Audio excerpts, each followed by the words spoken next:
Hi, welcome back to Therapy Chat. I'm your host, Laura Reagan, and today I'm so honored and excited to be here with Dr. Stephen Porges. Steve, thank you so much for being my guest today on Therapy Chat.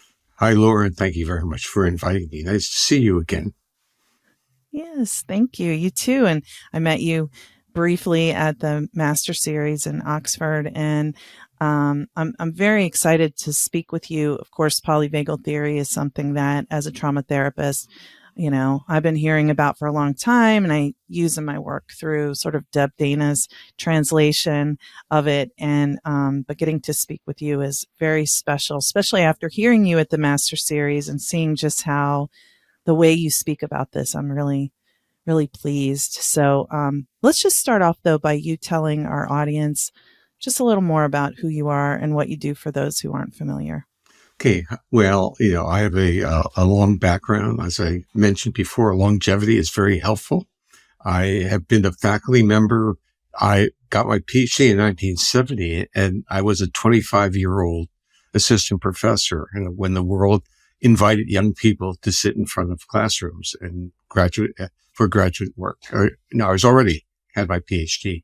And so it's a long journey. I started out really looking at this emerging new discipline, which was called psychophysiology. I was very interested in physiological reactions that people had that were not in the realm of overt behavior, meaning words.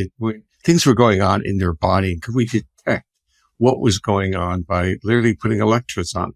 It wasn't like eavesdropping, but I was more concerned about processes like mental effort, sustained attention, stress, those types of variables. So I was measuring physiology, and I observed that heart rate variability. I actually was the first one to quantify this as an individual difference and also as a response variable. I noticed that when people got engaged, started to attend and process information, their heart rate stabilized. And also the people who had more variable baseline heart rates tended to be more resilient, more physiologically, they could react and recover more rapidly. And this led me on a journey to initially, what was this heart rate variability? And this led into the world of the vagus. So when I started in my research, no one talked about the vagus, especially in psychophysiology. They talked about sympathetic nervous system, fight, flight, reactivity. Activation was a popular word, arousal, but no one talked about the vagus. In the sense, it was out of their scope. They didn't learn about it, they didn't talk about it, and they didn't even think about measuring it. But I go on this journey of quantifying heart rate variability and then trying to understand its underlying neural mechanisms. And that moved me into signal processing, mathematics. It moved me into neurophysiology, neuroanatomy, animal research, baby research. And, this was really the dream type of job for a young scientist who had an idea and just really wanted to figure out what was going on. And I was really fortunate because by the time I was 30, I was a tenured associate professor and had received an award from the National Institutes of Mental Health that took me off of teaching. For 10 years, I could do anything I wanted to do. It was called a Research Development Scientist Award. And at that time, I was an associate professor at the University of Illinois in Champaign-Urbana. But you have to put it into context. So if you ever were to say to someone, you're 30 and you're not tenured yet, what's going on? It was a different world. Departments were expanding, young people were being hired. And the training, or I would say the knowledge base from which we learned, was much smaller than what it is now. So that put me on this journey of looking at heart rate patterns, and it led me into intensive care units and newborn nurseries. So this is this interesting journey, because not only was I studied as an experimental psychology and a physiological psychology, but I had a developmental interest.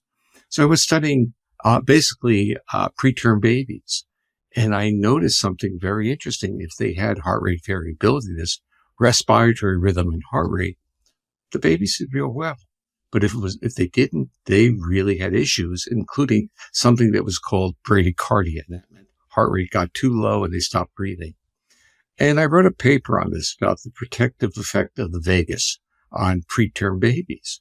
And I got a letter from a neonatologist who said to me, That's a very interesting paper. But when I was in medical school, I learned that the vagus could kill you. Perhaps too much of a good thing is bad.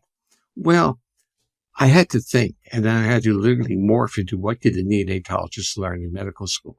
Well, they were looking at these bradycardias, and they were vagal. And so they were the indicators of potential morbidity. But in my world, I didn't look at that as vagal. I looked at the oscillations. And the explanation that too much of a good thing is bad just didn't make any sense to me. And that led me in this journey. And the journey was that there really were two vagal pathways coming from different areas of the brain. One created these rhythms and one created the bradycardia. And the interesting part is when you start putting it all together, and that's how polyvagal theory emerged, is that you're really describing an evolutionary migration of cells that control the heart from the brains that move from the back of the brain to the front of the brain. But this is the interesting part. When they move to the front of the brain, where are they going? They're going to an area that controls the muscles of the face and head. So that our voice and our face now are literally co-regulate with the nerve, the vagus that regulates our heart. So we literally are wearing our heart on our face and broadcasting it in our voice. And even the laryngeal and pharyngeal, which creates intonation, they're vagal nerves. So the part was you now have this very interesting story of this journey of a vertebrate species that became social, was enabled or allowed to become social the way we define it. And that is we use face-to-face interaction. And the other important aspect is the system that is social for us starts off with newborns as a suck, swallow, breathe, and vocalize circuit. It's ingestion. And guess what? How do we calm our bodies? We ingest. But ingestion, if you work with people with eating disorders, doesn't really work that well. And in fact, with babies, when they're very young, ingestion's great, but then they want the social interaction with the mother or someone else. So we want social nourishment, and social nourishment triggers the same system that our initial ingestive system does. So that was really my journey. And the journey did not start in areas of psychiatry or areas of mental health. The journey started in terms of questions regarding mechanisms. And to kind of end this narrative part, in 1995, when I published the theory, I started to get invited to clinical conferences like trauma conferences. And by 1999, I was a familiar figure talking at these conferences. And at that time, I was actually working with autistic children, and I was developing an acoustic intervention that literally triggered sociality in them by calming them down. And I would give this narrative about the physiology and the physiology of literally shutting down like the preterm baby. And I found out, this was knowledge to me, that within the world of trauma, I was telling the story of those who had experienced severe trauma. And so I was literally taught by the survivors of severe trauma and several of their therapists that I had uncovered the missing mechanisms of what they had experienced, and that this inability to move, this shutting down, had a very deep physiological mechanism, and they were not literally crazy. It was their body was doing something special for them. This now framed this whole concept of literally respecting the heroic actions of one's body. And that's really my story. I'm still doing it. I'm still talking, still developing it, revising it, and trying to develop mechanisms where we can recruit this more positive social engagement system, is literally signaling to the body that it's safe enough to interact with others. Well, yeah, that was amazingly succinct description of a very long career of many areas of study and interesting discoveries, really. It's, for me, when I always like to say looking through the rearview mirror, because that's really what this whole career has been about. And it's been a remarkable, a privilege to be on that journey. Remarkable. And when I start to dissect it, it's not really that interesting research questions. I took side trips to develop methodology. I developed patents. I went to these trips, but at the end, it all looks like it's this integrated, well-planned study. But along the way, there were all these different parts coming in. It was like a vision, but, I didn't have the narrative to put it all together. Yeah. So if you'd been trying to follow a path or track, there wasn't one, but it was developing as you were going. Yeah. Well, so again, life through the rearview mirror. What do I think about the young Steve? What did he do? I'm just kind of like it's the boldness that, in retrospect, I didn't even know I was so bold that this is what I was going to do. It didn't fit the models of other people. And I knew it was right, but why did I know it was right? Why was I bold? Now, remember, academic world is kind of like social media. It's pushed by influencers. And we may think that the academic world has objective criteria. It has those, but it has a lot of others. I actually, in terms of social pressures or what are the common paradigms. So when I started to focus on heart rate variability, the pushback was really interesting. It was like this, you have heart rate variability because you're not controlling your subjects well enough. You're a shitty researcher, basically is what they were saying. Which meant at that point in time, my colleagues in the discipline had no idea about neural regulation of the heart. So and the fact that heart rate variability is now in our jargon, our everyday language, is just remarkable, given the fact that it was kind of like saying it doesn't exist. Right. Yeah. Well, I feel that so much where that you can be, when you're trying to advance something that isn't accepted by everyone, for example, like talking about trauma and dissociation, it's still not super popular. And to many people, it's controversial, or they challenge those concepts, or, like you talk about in your newest book that we'll get into talking about, how people don't think that their experiences are shaped by trauma. Mm-hmm. They think this is just how I am, or this is what I went through wasn't that bad. And it's like challenging that narrative that's so firmly held in the public imagination or in an academic, setting is tough. Even in parenting and early education, it's really, the world is a top-down intentional world that you make the choices, you create your behavior. If you want to get out of that bad relationship, you move. But it really is not very respectful to the actual reactions that our body has. And I think we're just poorly informed about the degree of reflexive behaviors that are locked into our system. And that, meaning that under many situations, our physiology gets triggered and then our behavior just follows it. A term I use is you ride that horse. You create a justification for the body being in this outrageously aggressive state. It's because the other person, they did this to you. So you're literally given permission to act out on them when it may not have anything to do with that person. It could be something else had happened in the environment and your body reacted to it. Yeah. Well, I appreciate that. And something that you said let me just say, your newest book is written together with your son, Seth, and it's called Our Polyvagal World. What's I can do the rest. How safety and trauma. Actually, I have it in front of me. So let's take a look. What's that book look like? There we go. Beautiful. Beautiful. How safety and trauma change us. So safety is one of the big things that we want to talk about, because there's like perception of safety from a cognitive perspective, and then there's a deeper understanding of safety. Yeah, from a polyvagal perspective, we throw the perception out. The body doesn't follow the rules of perception, and that's where it gets into trouble. You say, I'm frightened here. And someone will say, what do you have to be frightened about? And the answer is, I feel frightened. What you're really there is your body's detecting certain signals in the environment. Now, they may not fit the common definition of danger, but your body doesn't know that. And in many ways, we need to not only be aware of what our body is telling us, We have to honor it.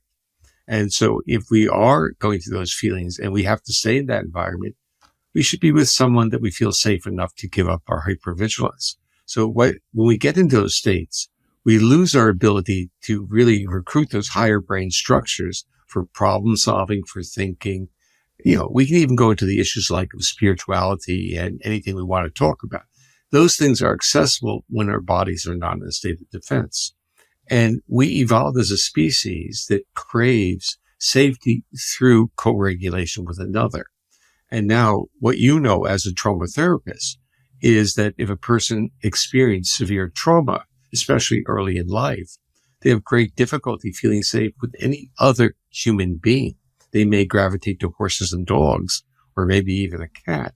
But people, even if they get close, will give them a physiological response and they can't handle it. And the interesting part that I found, and this is that they want to have that relationship. They want to be held, but their body is saying no. And this has taught me so much. I like to always say, I learned what it is to be a human from the narratives of people who have had severe trauma, because they've told me what they've lost. But they have also told me they never lost the vision, the dream, the narrative of being safe with another. Well, I think that's beautiful about the dream, but it's painful in that how we want to be connected and we can't do it. When we can't get there because something's Laura, you're actually in your expression of it, you're giving the answer, because what you're saying we want, and that's intentional. And when we can't, we're not listening to what our body's telling us. The body is saying, it's not that I can't through my intentions or my desires. It's that my body's detecting threat.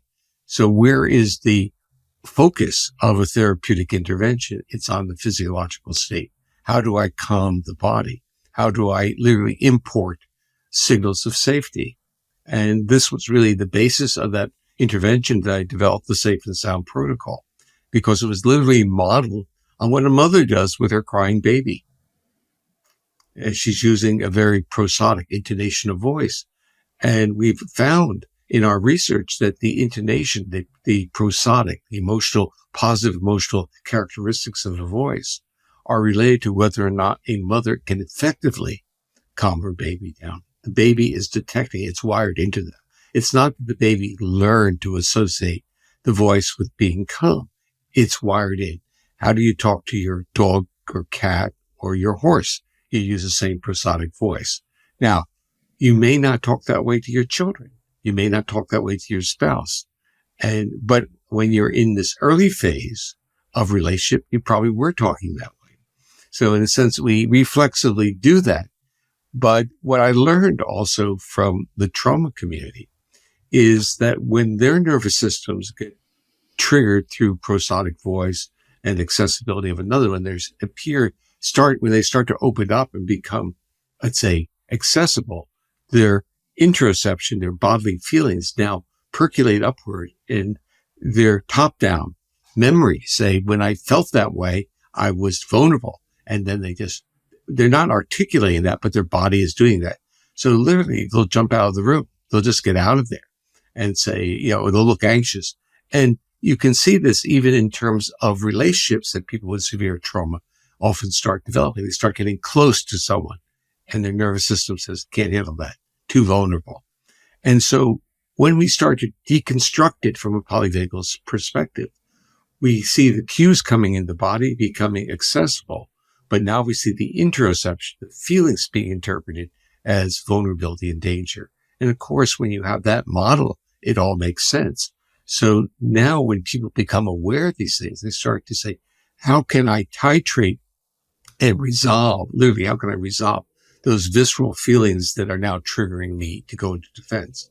And there are a lot of somatic experiencing, and the Safe and Sound Protocol that I developed can be used literally to titrate, to signal these basic signals of safety in the body reacting, just little bits of it until the body literally resolves and doesn't have these overreactions.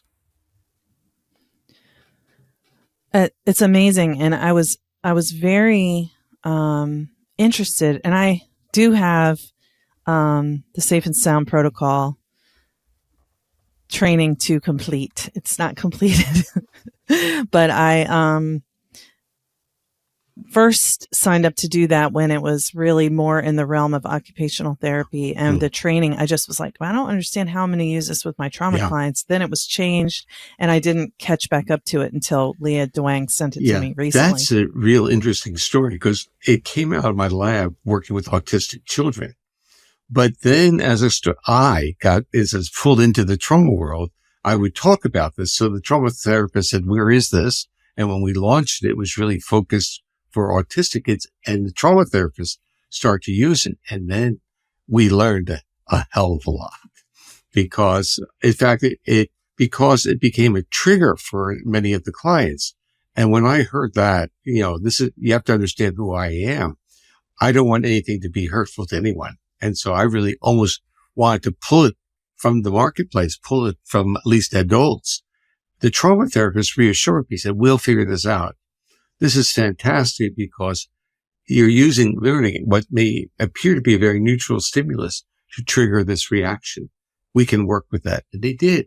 And they taught me. So there's one therapist, Liz Charles. She was there at the conference. She's quite amazing. She basically calls her approach the sensitive approach, maybe a few seconds rather than a half hour or an hour sessions. And I got an email from someone working with misophonia who was doing the same thing, just titrating a few seconds and getting effects on that. So the nervous system gets triggered, then it gets resolved. It can say, I can only handle a few seconds. I do want to tell you a very short story about this. A few months ago, or must be last year, several of the Polish therapists were dealing with Ukrainian refugees and their children, and they were really child focused, and they contacted me about using SSP. And I said to them, first, you need to work with the parent because the parent has to feel safe to be supportive of the child. So they tried it with a woman who came in there with her child. The woman lasted 42 seconds before she pulled the headset off. And it became, it's so obvious that if you come from a war zone, your body is not going to give up its defenses immediately.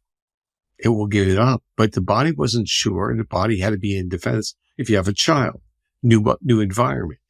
And, we kind of live in a world where we think that people's certain aspects of their behavior is under their intentional control. And what polyvagal theory has taught me is, it's under intentional control if your nervous system is relatively calm.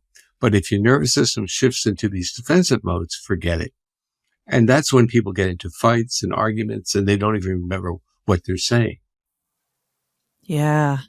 Well, so this brings me to something that was, that came up at the Master Series when we were both in Oxford. And I had a couple things from there that I wanted to ask you about. One was there was I guess I'll start off with one that I already had mentioned to you before we started recording, which was about how I felt. I was up on the second level balcony, and it was a tight space that first day when the legacy talks were going on. And I just kept needing to go outside and hold on to a tree and get myself recentered. And I was like, first of all, nothing that I'm hearing, there's no graphic trauma material being mentioned here at all. And I am exposed to trauma literally all day. Every day I think about it all the time. Why am I having this reaction? But I finally realized, collectively, the nervous systems that were there, it just felt like there was this buzz in the space. And it was like I just kept having to recenter myself to tolerate being in the space. After, I'd say it's almost 30 years that I've been kind of in the world of trauma, and I've learned lots of things. And what we first start with is many of the therapists who work in the world of trauma carried with them a trauma history. It's a double-edged thing. It gives them a way of relating. It makes them more relevant in many ways as a therapist. But they still carry that history, and at times it does come out. We found out that especially the somatic-oriented therapists, I think it was over 50% carry a significant trauma history.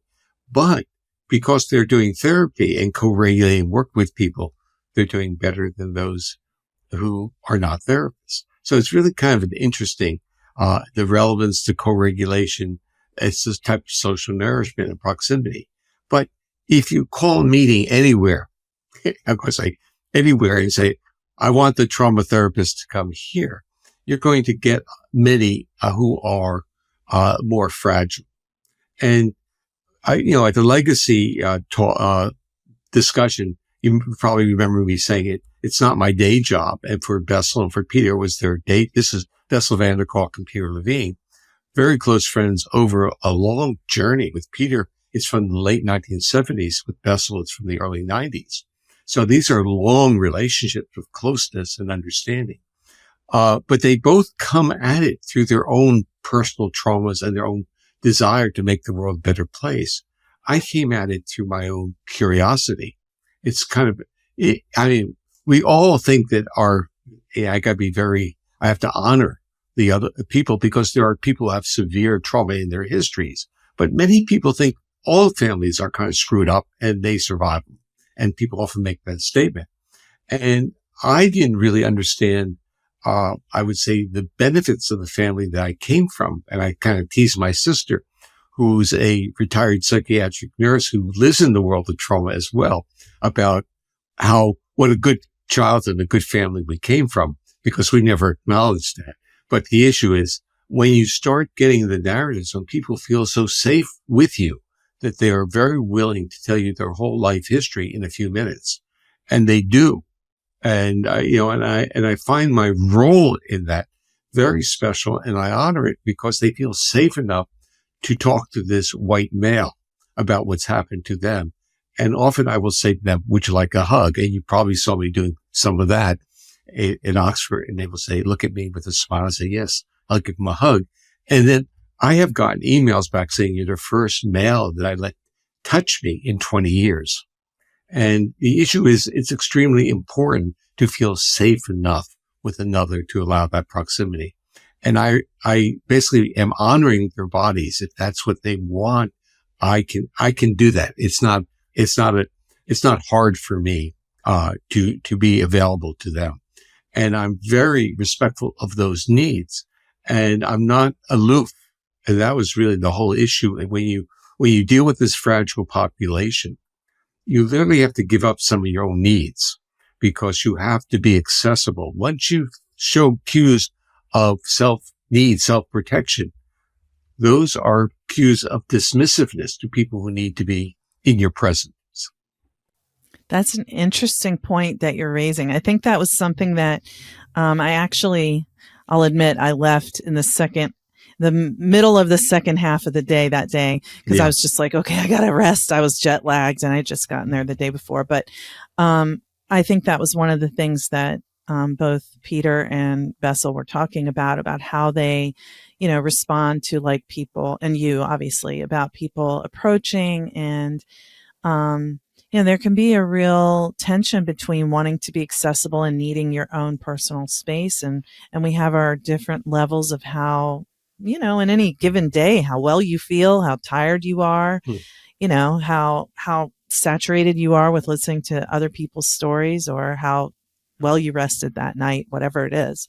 Yeah, it's interesting, and I hope that came across during the discussions. Both Peter and Bessel have a specific obligation because they're therapists. They're there to be helpful.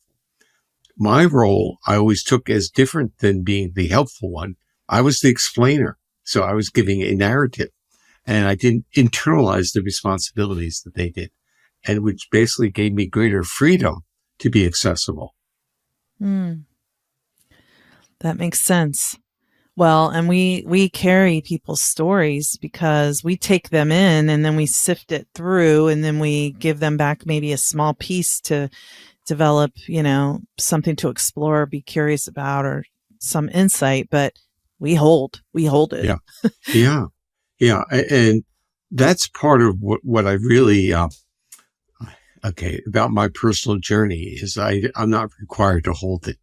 And it's really quite a remarkable gift of the people who engage me. They don't expect me to hold it. They expect me to witness them and to be present with them for that short period of time. And I can do that. Yeah. Well, that's a nice explanation of that difference. And in that same day, one of the things that, well, actually, let me go back to the idea about the jangly nervous systems, because I was curious if it was about how people were in like an academic, listening intellectual space and maybe disconnected a little bit from what their body. Well, you see, you're feeding my intellectual problem solving strategies. Okay. What I would make it quite simple. What is a university setting? It's a setting of evaluation. And what you often find in the world of therapists is most of them are independent practitioners. They don't want to report to anyone. They don't want evaluation. So the environment may carry with it an implicit sense of evaluation and hierarchy. Oxford certainly has a hierarchical concept. And so it may be this aloofness. And if you're a marginalized person on any level, being in that type of environment may make you feel like you don't belong or you're uncomfortable. So you can go into different levels. I also noticed that there wasn't much diversity there. Mm-hmm. Yeah. And among the people who did come from non-white backgrounds, there was a thread of conversation that I was picking up about just the feeling of the Oxford, some eliteness. Yeah. I don't relate to, I'm not, Yeah. You're building on exactly what I'm saying is that there is a narrative about Oxford, and whether you've been there before or not, you have this implicit embedded narrative and your body's reacting to that. The other part is, I think, close proximity for fragile nervous system without the ease of getting out of seats. So if you're kind of like in the middle, even me, I think I have a reasonably regulated nervous system. I always will take an aisle seat. And that is because if I feel restless, I want to be able to leave without being disruptive or disrupt others. Yeah. So that part was definitely true. You couldn't move very freely because it was tight squeezed in. It was very warm in there, which also, again, I think from a sensory perspective, that impacts how, this isn't like complaining about the Master Series, just being curious about the reactions. Well, you're not complaining, but you're giving a lot of information about how your nervous system dealt with it. And when your nervous system got defensive, the ability to process the information is compromised. So the part for you, your experience was your body's uncomfortable, and that's now taking priority. And now you can't import or process all the information going on. Yeah, that makes sense. But it's, one thing that I really appreciate about polyvagal theory, and I think I began learning this through my initial study of SSP. And then as I've learned more about polyvagal theory over time, kind of from the sensory motor psychotherapy perspective and, which is aligned with the somatic experience. Yeah, but it's Pat's work. And Pat was invited to be on stage with us, but she stopped traveling. So there were 3 people who were instrumental in my life, enabling polyvagal theory to be incorporated or embedded in trauma work. Bessel, Peter, and Pat. So I heard when they said, I wish Pat Ogden was here, and I didn't catch that she had been invited. So I think that's wonderful. She stopped traveling. We were in, she really wanted to be there, but these are health issues. And so you have to understand is Peter found me in the 70s. because he was kind of discovering physiology and trauma, and he couldn't quite understand what was going on. So he developed a relationship with me in the late 1970s, and that relationship stuck. And as somatic experience started to take form, he would come visit me and download on me. And I started talking for Bessel's group in the late 90s, and Pat was instrumental in helping organize the West Coast. They were called attachment meetings, and they became attachment and trauma in the earlier 90s. So it's like Pat opened the door to that group, Bessel opened the door to that group, and Peter opened the door to what I call the most unusual people. So like, he brought me into the world of Rolfers. He brought me to Esalen, all these, in a sense, Peter knew interesting people, and he would like take me along. It was cool to hear the three of you talking about how your relationships have developed over time and what things were like back then. I mean, I was alive in the 70s, but I wasn't aware of any of this stuff for sure.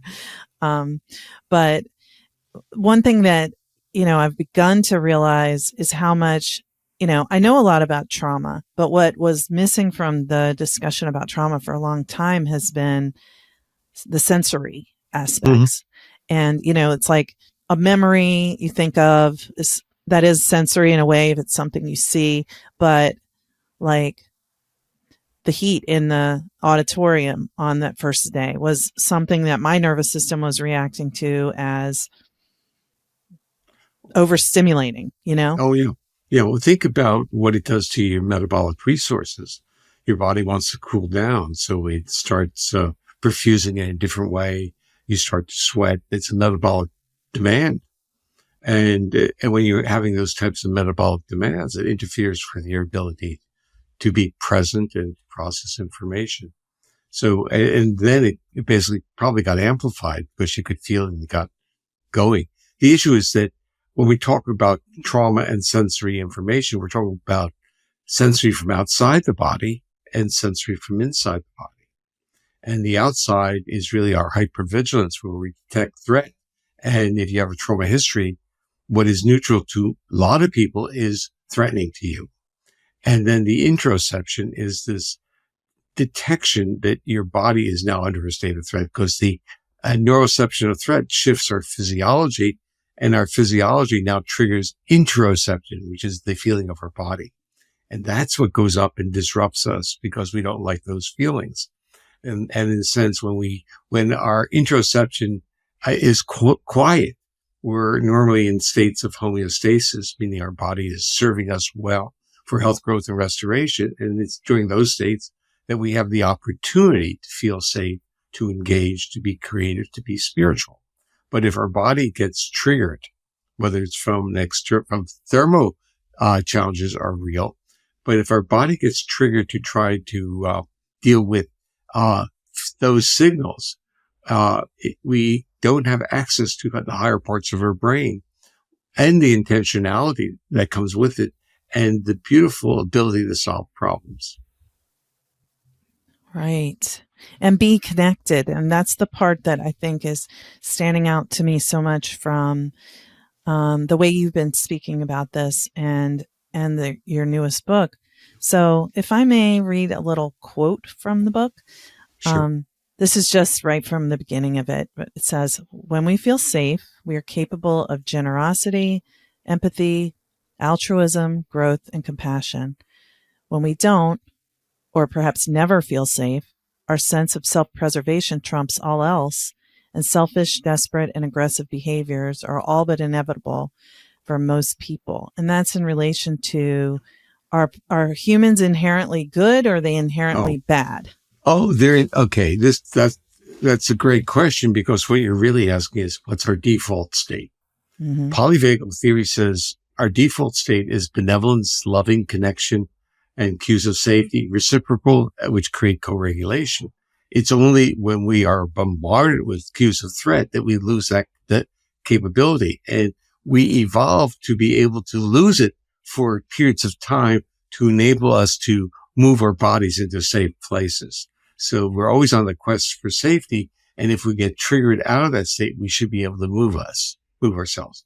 what's interesting is we live in a society or human society for perhaps millennia, never caught on. They basically said, well, wow, when we scare people, they work harder, they fight harder, and they don't challenge authority in the same way. So it's very interesting. If you keep people literally hungry on multiple levels, they don't solve problems, and everything becomes like this, so proximal. And we can see this in politics today, that if people get riled up, they lose their benevolence. What they're concerned about is their survival.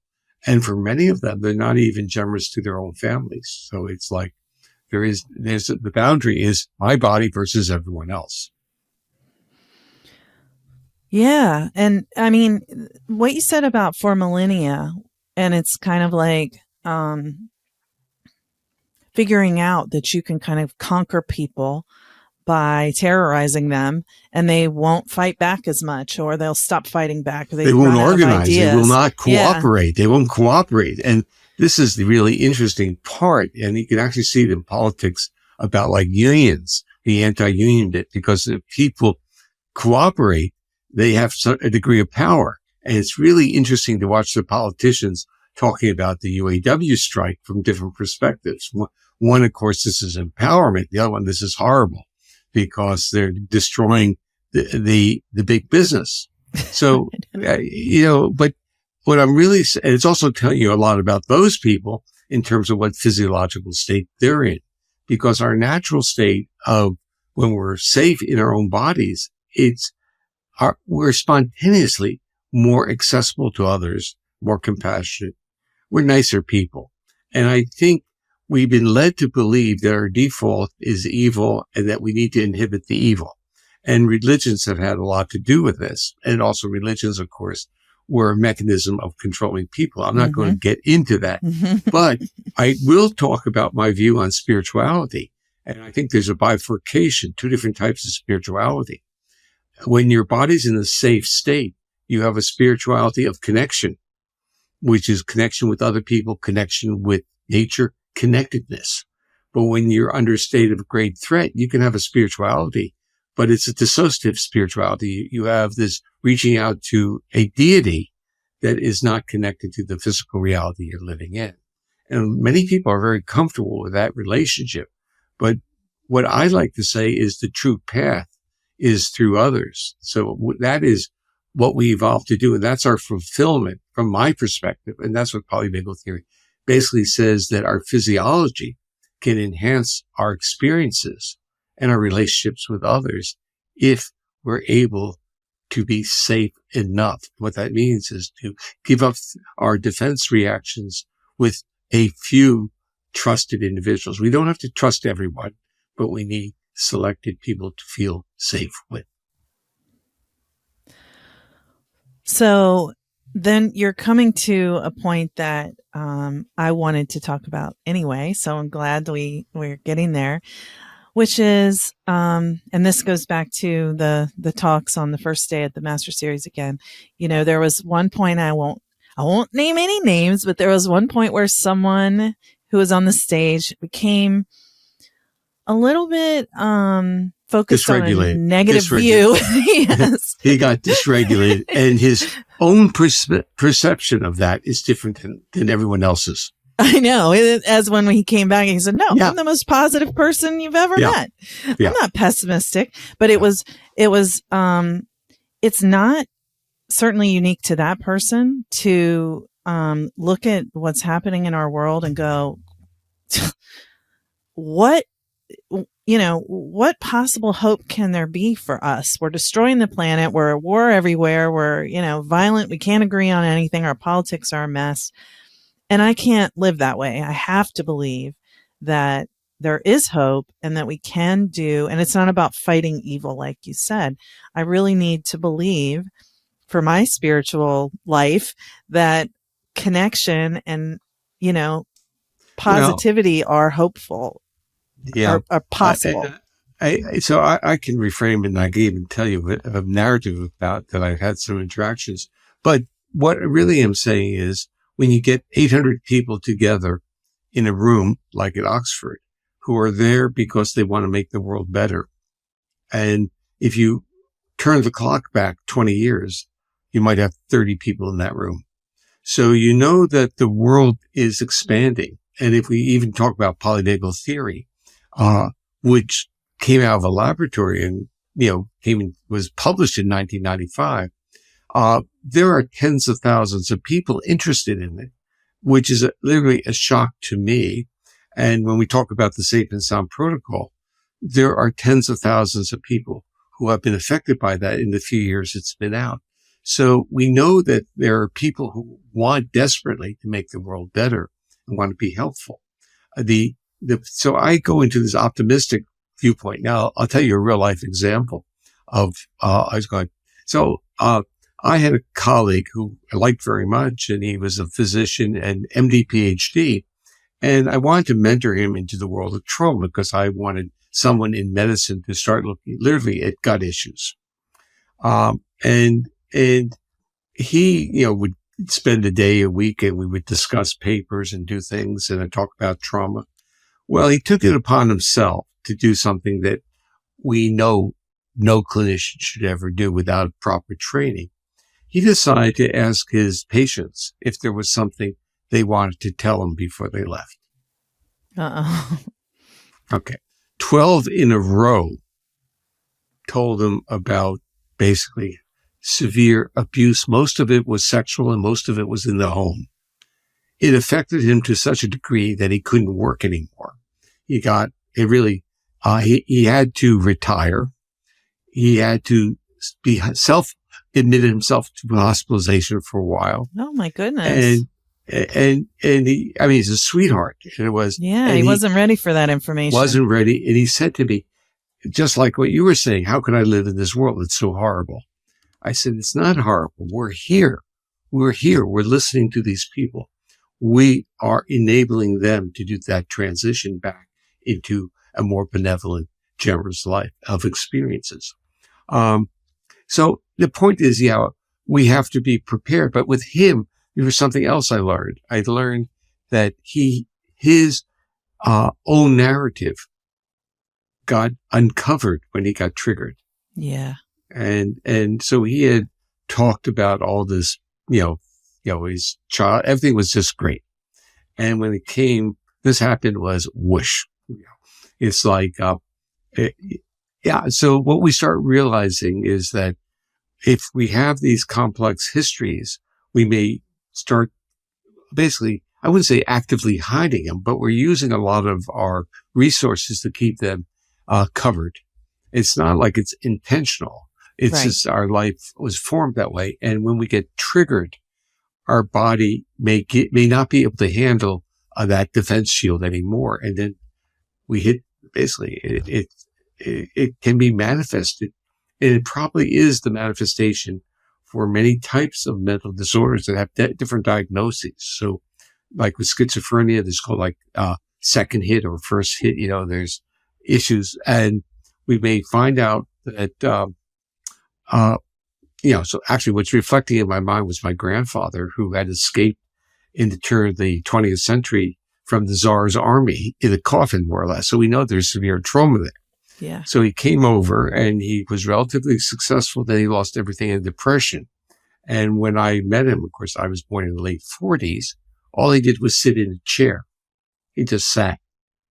We would call this, severe depression. And my father used to be very upset with him. He says he never smiles. He never does this. The implication that this was intentional, but he was really, it was that second hit, the loss of the resources that basically immobilized him.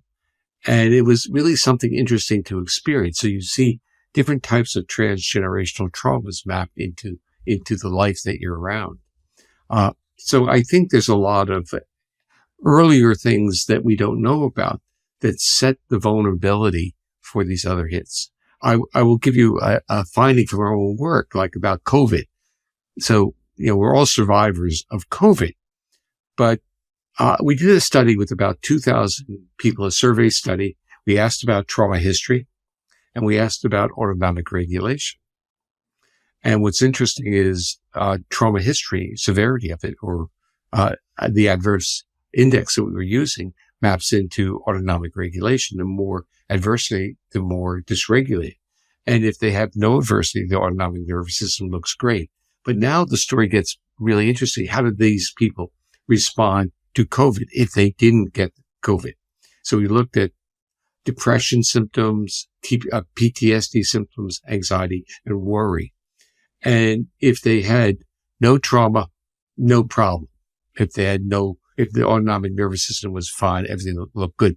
The paths were trauma retunes autonomic nervous system, results in PTSD symptoms, results in anxiety and worry.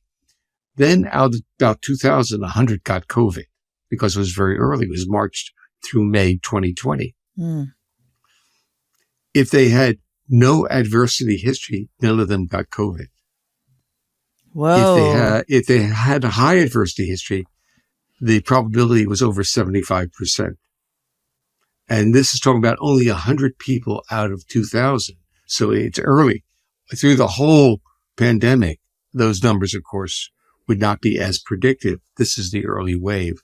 But that to me was really powerful in saying that it was literally the protective aspect of having not going under trauma, but it was teaching me that we were talking about the retuning of these systems. So the curves for medical trauma, medical adversity, mental health adversity, and autonomic reactivity were all the same curves. If there is low on those, and including then no disease. So just for my clarification, when you say medical adversity, does that mean that they had physical health problems before, or they had medical trauma? No, well, it's combination. So it's going to be measures of medical procedures, difficulties, surgery, illness. Those are the things. So it's medical adversity. And the point that I try to make is it doesn't matter whether it's mental issues or physical. The body goes into states of threat, and the autonomic nervous system doesn't distinguish it, and it affects our mental processes, how we see the world, how we interact with others. So being chronically ill or chronic pain is going to distort how you relate to the world. Yes, I was just talking about this the other day with someone, a therapist I have chronic pain, and I'm a trauma history, and I have a therapist friend I was talking to who has chronic pain, and talking about how being in community might change their pain symptoms in some way if they feel like safe ventral connection. Yeah. So I'm part of I used to call it a think tank, but it was for the past 3 years.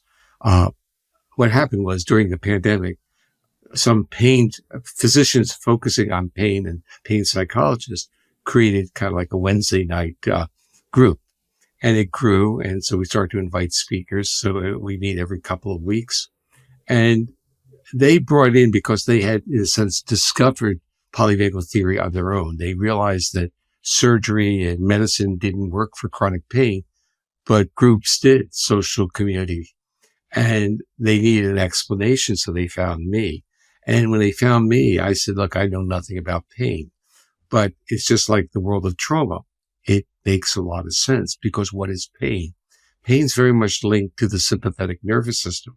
It's very much linked to fight flight. When you have pain, it's an unambiguous neuroception of threat. So the body is moving into that state. And suddenly, if you see it that way, everything makes sense. And the issue is, do cues of safety downregulate that system? And it does. And that's really the whole theory of like the safe and sound protocol. Now, I will tell you my real life example during the pandemic. I twisted my back, and I was in chronic, excruciating pain for several weeks. I could not get into a bed, but I'm a professional, and I had talking engagements. So I did an 8-hour webinar in that state, and I was pain-free while talking, even on a 2-dimensional screen. Now, when I was done, I was in excruciating pain. But to me, the fact that I was engaging using my social engagement system, my ventral vagal system, nullified or dampened the pain. The pain was not gone. It was just in background. And that to me it wasn't like I was trying to do this. It was a demonstration that if you engage with people, your feelings of pain become very manageable. Yeah. Well, I know it's almost time for us to stop, but I'm dying to ask you one more thing about that. But it might open a little bit more. But just the idea that there is the parasympathetic, I'll try to say this fast. You can probably explain it way better. Parasympathetic nervous system is both fight or flight and rest and digest. No. Okay. Let's simplify it. Okay. We have a sympathetic and a parasympathetic nervous system, and that had been taught, I would say incompletely, as parasympathetic is a health, growth, and restoration system, and the sympathetic is a fight flight.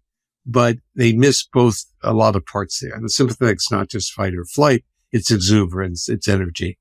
But the parasympathetic nervous system is not always a restoration system. Parts of it can be recruited in defense.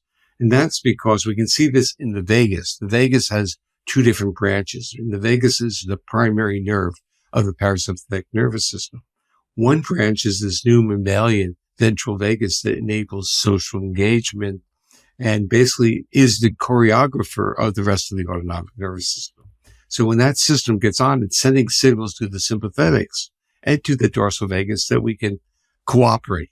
Let's think of a parts model and say, I have a manager and the parts model can take the sympathetic, give me exuberance and energy. So rather than fight or flight, it's play and dance. And when I immobilize, rather than shutting down under threat, it's at moments of intimacy where my body is just comfortable in the presence of another. And that's the world we would really like to be in. And so it basically says when we have that ventral vagus, it can repurpose these other systems. But when we lose that ventral vagal control, and that gets pulled away, it optimizes our defenses. That's the adaptive bit. It doesn't get in the way of moving quickly and defending. And if we move quickly and use that sympathetic nervous system, it functionally is actively inhibiting our dorsal vagus. We know this because it inhibits digestion if you move. So it's like running, defecating and running don't quite work together.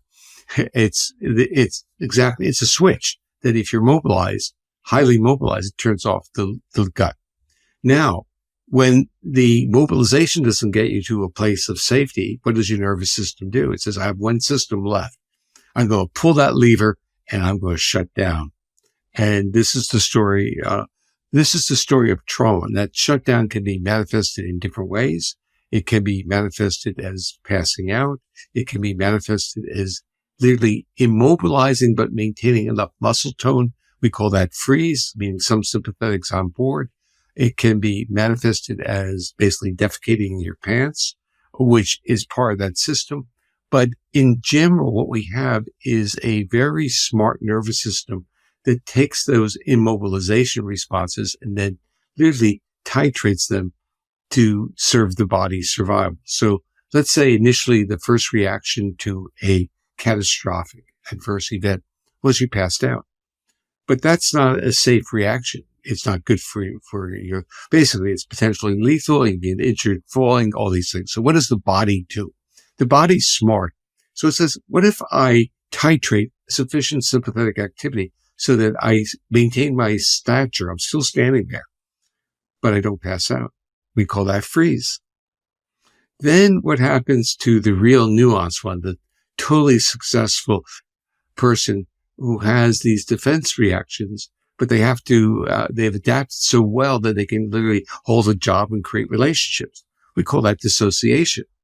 So in a sense, the body is, as on a physiological level, maintains its regulation, and literally the mind goes someplace else. And whether we call this borderline or we call it dissociative disorders. But in a sense, these are nuanced and adaptive features of this big brain that we have, finding out a solution that will work. So when we see it in that nuanced way, I would almost say that we see dissociation as this really remarkable adaptive reaction as opposed to something. When I first heard about the association, I thought it was a frightening bit, but when you start seeing it within the polyvagal context, you almost have a smile on your face and say, what an amazing nervous system to figure this thing out. And when when I would say therapists start talking to their clients now, the clients lose some of the fear of moving into these states, and they now see what that was doing for them. And they become more aware of it. Well, so where does what you just said, where does the person who is being robbed or threatened to be raped, who looks like from the outside that they're going along with what's happening, what we call submit. You want to get into the word appeasement. Yeah, appeasement. Appeasement is a very, very remarkable state, or it's not an intentional one. There are certain nervous systems that have this capacity. And what that does is it enables you to be in all three states simultaneously. So in a sense, you're still using cues of social engagement, so you don't trigger a physical reaction that could get you killed with the attacker. And you're not, so there's an acknowledgement of fear, there's an acknowledgement of life threat, but the body still has this great resilience to almost smile and engage. And we wrote a paper, it's called Peace. It was to replace Stockholm Syndrome. If you like a copy, I'll send it to you. Oh, and thanks. It was one of the co-authors had been abducted for 19 years. It's J.C. Dugard. And what was interesting was she and her therapist, Rebecca Bailey, were so angry about the Stockholm Syndrome as a construct that they engaged me about a decade ago. It took me about a decade to kind of mold this over to come up with a theme to write the paper from a polyvagal perspective. And I basically ended up saying that this is a remarkable, literally, it's a super skill. It's a super talent. It's not something that's learned. And I wanted to make sure that that was stated. Otherwise, people will be blaming themselves for not being effective appeasers. And I juxtaposed this to fawning, which is really you just give up. And when individual fawns, they become more vulnerable to injury. And in the animal world, that's when, let's say, animals get killed. And that's when humans get killed because they have no value to the predator anymore. They're just immobile. And when someone, in terms of a person who kidnaps someone, keeps them for years, they're keeping them for years for, in a way, their entertainment or their interaction. And they're going to do that if that person, in a way, makes them feel safe. If that person withdraws too much or that person disappears on them, they're going to get angry. And then they're going to just hurt the person. Yeah. And it's so amazing because all of that is happening outside of really any conscious. Yeah. It's not like the abductor is like following a manual that all the kidnappers use, but it's just like somehow innately something they can figure out. Okay. So, let's say it's 25 years or close to 30, I've heard trauma stories. And in a way, they become scripts because you hear the same stories, the same patterns. But for most individuals, they don't know that they're common. Right. They feel it's just there and they can't share it because people think they're too scary. But the issue is it's a common script of a nervous system on a heroic journey of survival. And that's how I saw it from the get-go. And now it's becoming easier to describe that way and to really teach people and let them respect what their body is trying to do for them. Well, Steve, if I may still call you that, thank you so much for spending your time with me this afternoon on Therapy Chat. I'm so excited to share our conversation with our listeners. And, and I want to just name that it's tens of thousands of listeners who are hearing this, who will say, the more we can get into ventral vagal, the better our world is going to be. And that's what, Yeah. Basically, the message is don't be scared. Find a few trusted individuals in which your body feels safe enough to go into ventral sleep. Yeah. Well, I'm very excited that you were willing to share your time with us today. And do you have where people can find, follow, and pay attention to all the stuff you're doing? Do you have all that on your website or just I all would your send books? people. I would send people to the Polyvagal Institute website. It's polyvagalinstitute, one word.org. And they keep track. They have courses. They have, basically have a lot of materials online. And I also have a website at stephenporges.com. But Polyvagal Institute would also put other people into a community of people interested in these questions. Beautiful. Wonderful. Well, thank you once again for being my guest today. Well, thank you, Laura.